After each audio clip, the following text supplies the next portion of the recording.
PM Modi ने ऐलान किया है कि जापान के पूर्व प्रधानमंत्री शिंजो आबे के प्रति हमारे गहरे सम्मान के प्रतीक के रूप में 9 जुलाई 2022 को देश में एक दिन का राष्ट्रीय शोक मनाया जाएगा। इसके अलावा पीएम ने ट्वीट कर भी अपना दुख जताया। उन्होंने कहा, मैं अपने सबसे प्यारे दोस्तों में से एक शिंजो आबे के दुखद निधन पर स्तब्ध और दुखी हूँ। वो एक महान वैश्विक राजनेता, एक शानदार नेता और एक उल्लेखनीय प्रशासक थे। उन्होंने जापान और दुनिया को एक बेहतर जगह बनाने के लिए अपना जीवन समर्पित कर दिया। पीएम के अलावा देश की अन्य हस्तियों ने भी दुखद घटना पर शोक व्यक्त किया। राष्ट्रपति रामनाथ कोविंद ने लिखा, ये विश्वास करना मुश्किल है कि शिंजो आबे नहीं रहे। वह एक महान राजनेता थे और उन्हें दुनिया भर में पसंद किया गया। वे एक हत्यारे की गोली का शिकार हुए। ये पूरी मानवता के लिए एक त्रासदी है और उनके परिवार और जापान के लोगों के प्रति मेरी संवेदना है। कांग्रेस अध्यक्ष सोनिया गांधी ने कहा कि मैं जापान के पूर्व प्रधानमंत्री शिंजो आबे की जान जाने से स्तब्ध हूँ। शिंजो आबे भारत के एक महान मित्र और शुभचिंतक थे। उन्होंने हमारे दोनों देशों के बीच द्विपक्षीय संबंधों को विस्तार और गहरा करने के लिए बहुत कुछ किया। उसे निश्चित तौर पर याद किया जाएगा। राहुल गांधी ने लिखा, जापान के पूर्व प्रधानमंत्री शिंजो आबे की जान जाने से गहरा दुख हुआ। भारत और जापान के बीच सामरिक संबंधों को मजबूत करने में उनकी भूमिका सराहनीय थी। वे हिंद प्रशांत में एक स्थायी विरासत छोड़ गए हैं। उनके परिवार और जापान के लोगों के प्रति मेरी संवेदनाएं। वहीं बीजेपी के राष्ट्रीय अध्यक्ष जेपी नड्डा ने लिखा, जापान के पूर्व प्रधानमंत्री शिंजो आबे की जान जाने से गहरा दुख हुआ। उनके परिवार और प्रियजनों के प्रति मेरी हार्दिक संवेदना।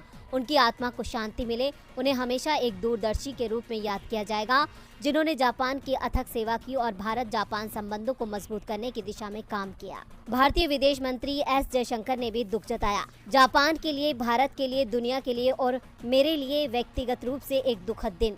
शिंजो आबे की यादों की 1/4 सदी। उन्हें व्यक्त करने के लिए शब्द नहीं है। आपको बता दें कि 67 साल के शिंजो लिबरल डेमोक्रेटिक पार्टी से जुड़े थे। आबे 2006 से 2007 के दौरान प्रधानमंत्री रहे। इसके बाद 2012 से 2020 तक लगातार 8 साल तक प्रधानमंत्री रहे। उनके नाम सबसे लंबे समय तक 19 साल तक पीएम पद पर रहने का रिकॉर्ड है। 25 जनवरी 2021 को भारत ने शिंजो आबे को पद्म विभूषण से सम्मानित किया था।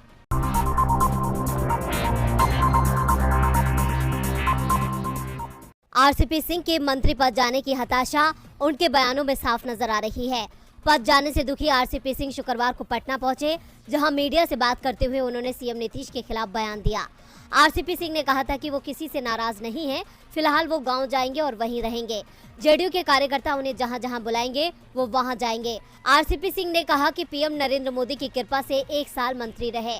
अब आरसीपी सिंह का ये कहना कि पीएम मोदी की कृपा से वो मंत्री रहे, ये कहना उनके लिए मुसीबत बन गया है। नीतीश कैबिनेट के मंत्री अशोक चौधरी ने पलटवार किया है। उन्होंने पूर्व केंद्रीय मंत्री आरसीपी सिंह को लेकर बड़ा बयान दिया है। अशोक चौधरी ने कहा कि नीतीश कुमार के अलावा जेडीयू में कोई नेता नहीं है।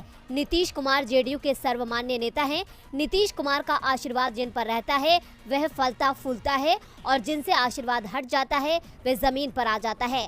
आरसीपी सिंह मुख्यमंत्री नीतीश कुमार के बिना कुछ नहीं है। मुख्यमंत्री नीतीश कुमार की कृपा से 2 बार राज्यसभा गए। अभी हाल ही में आरसीपी सिंह की एक तस्वीर ने सियासी गलियारों में खूब चर्चा बटोरी थी, जिसमें आरसीपी सिंह का स्वागत बीजेपी के सदस्य कर रहे थे।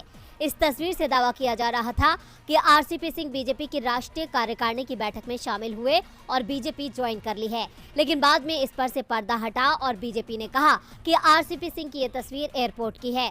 उसके बाद आरसीपी सिंह ने मंत्री पद से इस्तीफा दिया। अब आगे उनके सियासी भविष्य को लेकर कयास लगाए जा रहे हैं, लेकिन नीतीश से उनकी नाराजगी ने उनकी सियासी पारी पर सवालिया निशान लगा दिया है।